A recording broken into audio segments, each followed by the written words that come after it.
One of the moments in your life where you are absolutely going to want your confidence and your charisma to be on point is when you are sitting in an interview chair. Because when you've arrived there, they've decided that you have what it takes to get this job, but you still have to show the person across from you that you're someone that they like, that they could work with, and that you can communicate the skills that make you a good fit.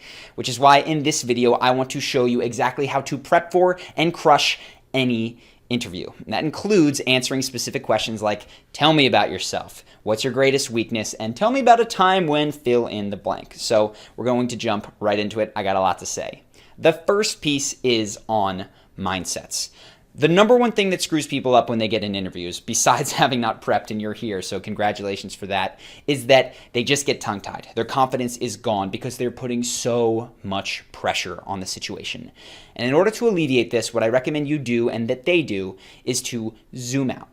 Imagine yourself at 90 years old. You're looking back at your life. You see the successes, the failures, the happy moments, the sad ones. And I promise you, as you do that and you scan for the most pivotal moments in your life that were hypercritical, you will not see the interview that you have coming up. There's no chance. It's just not going to crack something that absolutely changes the inevitable course of your life. There will be setbacks, jobs you don't get, jobs you do, but this isn't one of the top 10 most important moments of your life, and things won't end if you don't get this job. Now, I tell you that just so you can relax a little bit, so that your confidence can come out when you're actually sitting in that chair and you realize, I would like this job, it's important to me, but the world won't end if I don't get it. Got it? Cool. The second piece is now we're going to try to crush it. With that understood, we still want to do the best job that we can and put our best foot forward. So we need to prep to answer these questions that they're probably going to ask in the most interesting, engaging, fascinating way that shows them you're someone that can handle the job. But there's a zillion questions they could ask. So how do you handle all of that complexity? What I recommend doing is this. This is going to be a framework that will enable you to answer any question. Start by going through your professional career and write down the 10 or so most pivotal, interesting moments. And if you're a student, this might mean just going through your teens up and through college, the moments that made you interested in the industry that you're going into, or some of the times where you demonstrated leadership. Once you've got those, next to each thing, write a couple of adjectives that might be relevant to the position that you're in. So what does this show about you? So if you are that student and you had a lemonade stand, for instance, when you were little, and you're going for a sales position, you might write that this shows that you are eager to sell, comfortable with selling, always had this sort of entrepreneurial spirit. But there might be some things that went wrong in each of these as well, which means include some of the adjectives that if you wanted to tell the story this way, would highlight perhaps negative aspects of your character. So maybe you were disorganized in handling the money and you hired a bunch of friends, you didn't know who had earned what, and they all revolted and the business shut down, right? So that's a time where you could highlight I am disorganized if you choose to. When you're done with this, what you will have is a series of 10 or so things that have adjectives next to them. What I want you to do now is go through and pick the 3 to 5 most interesting ones, particularly the ones that have adjectives that are going to show that you are a good fit for this job and that have negative adjectives that show that you are self-aware, but that you're working on those aspects. So if you're disorganized, that you found ways to compensate for that. Once you've got those 3 to 5 things, these are going to be what you are driving towards in the interview, and we're going to turn these into stories. Now, I want to pause for a second. We're in an interview. A lot of people presume that what the most important thing you can do is just tell them why you're qualified. That's your resume. They already have that. They're looking to connect with you, right? I just talked to someone who is a partner at Deloitte who has done tons of interviewing, and he said, by the time they get to me, I'm just looking to see if I like them and if I can work with them because I know that they have the chops. So this is why stories become so important. If you can tell these in an engaging way, that's going to make them like you. So write down for these 3 to 5 things, the setting, the problem, the solution, and then the result. So I'm going to give you, we're going to go to that lemonade stand one, but you can use this for any project or whatever it is that you were on. In fact, I'm going to actually take a real one that I used for my first job, which is I started the ballroom dance club at my college. I'll tell you why later, right? So the setting is that I went abroad and I was interested in salsa dancing and wanted to come back and do more salsa dancing in the United States. The problem was that I went out to find this club, and there was no salsa dancing club. I went to start the club, and I couldn't get the funds together or the amount of people interested in order to do it, right? So we got a little bit of drama here.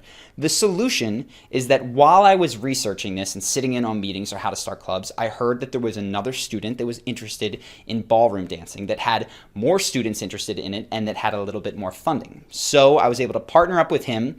We worked together to find an instructor that would give us a discounted rate in exchange for being able to advertise when he came to our meetings, and we set up these lessons once a week.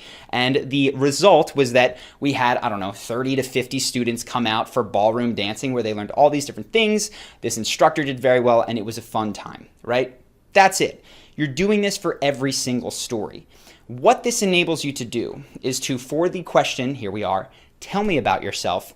These are going to be like skipping rocks, right? If you've got a group of interesting things, you can start talking about yourself, and you can just touch momentarily on interesting things about yourself, right? If they want to go deeper, the good news is that you can dive into any one of these in a story mode that's got a little bit of drama and that is going to show, because we prepped this, these interesting things about yourself. So my ballroom dancing story might show that I can solve problems. It might show that I know how to work with other people and lead them, and that I can think outside the box. Now that we've got this, we can answer just about any question. You want to talk about your weaknesses? Boom. Go to a story that's got a weakness, talk about it, but the result is going to be something where you find a way to work around it. Same thing with strengths, same thing with a time that you might have struggled to get something done. You've got a story prepped for that. This kind of background is going to prep you to get to the interview. So do this, and now we're going to talk about interview day. On interview day, put everything that I just talked about away, right? An hour before the interview, I don't want you thinking or doing any of this. I want you getting into a good mood. The worst thing that you can do is still be preparing your DCF analysis as you're walking into your investment banking interview, thinking about what am I going to do, and ignoring the receptionist, ignoring the secretary, ignoring the other people who are there in the waiting room. What you don't realize is that in an interview context, it starts as soon as you enter the building. I've seen this multiple times where the interviewer comes out, all the interviewees are gone, and they walk up to the secretary and say, "What'd you think?" And they'll tell them, "Oh, that guy was weird, this guy was cool, I really like this girl." Whatever it is, you need to make sure that you are being personable in that moment. Now, we have an entire channel on this, but if you're interested in the best material that I have, we have a course on first impressions, and I'm going to put that in the description below. It's how to make an amazing first impression on anyone. I've talked about it previously, but quite frankly, I think it's perfect for an interview scenario, not to mention the rest of your life. So I'm not going to harp too much on this. Just know the interview starts immediately. When you do get called into the interview room and you shake hands, you look the person in the eye, you give them a big smile, you sit down, what I want you to do is to open up your body language. So you're not going to sit like this, you're going to sit like this, and you might even turn your wrists out a little bit. Take a deep breath, slow things down, and then when they ask you questions, drive them towards the stories that you have prepared that highlight these things about yourself, because that's going to communicate the organic, interesting things about you without saying, "I'm a really hardworking person who knows how to get the job done, is a creative problem solver." That tells me nothing. But when you tell me the story about the time that you had this project and somebody got in the way and you were able to work with them in order to create a more interesting solution, now I know those things implicitly and I believe them, more importantly. So that's why you want this process to be kind of a storytelling mode. And I recommend one of the things, just this is a little thing, at the end of Tell Me About Yourself, I always threw in something that I thought was personally interesting to me that they might like. So if it was a guy, I might talk about an interest in MMA. If it was a woman who I got the sense might be into dancing, I would mention the ballroom dancing club. I would throw in one little personal thing that would give us a chance to connect outside of the purely professional. Sometimes they didn't pick up on it. I was wrong. But sometimes that drove the course of the interview, and it's like what they referred back to throughout the rest of the interview. So that can be helpful. Interview goes, you answer your questions, you do your technicals, you get to the end, they say, "Do you have any questions?" There's a ton of fantastic questions you can ask, but I recently did a video on 5 phrases or 6 phrases that are incredibly persuasive, and by far the one that people liked the most was this for the interview scenario. My dad actually used it when he was out searching for a new job and he got this job. So the question is this: You say, all right, so let's assume that things went really well today and I do wind up getting this position. A year from now, what will I have to have done so that you look back and go, that was an awesome decision and this person was a fantastic analyst? And the reason that this question is so good is because it forces them to think about A, hiring you, and B, having that been a brilliant decision. Not to mention that you're asking for the metrics, because this is a great question generally, how will I know that I've done a good job?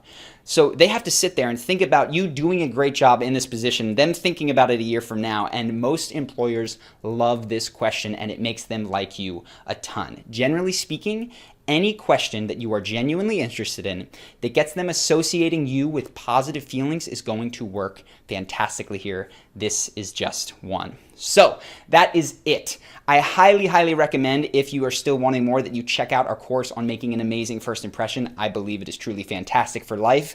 But quite frankly, in an interview process, you've got like 3 or 4 first impressions that you're making right away that are critical to your job success. So if you want to see that, click the link in the description below and check it out today. That's it for this video. I hope you liked it. Hope you guys decide to subscribe. If you want more on interviews, let me know. Otherwise, next week, I think I'm going to be getting back potentially to an Avengers video, a Deadpool video, maybe another one on Jordan Peterson. We will see. So let me know in the comments if one of those piques your interest. That's it for this video, and I will see you in the next one.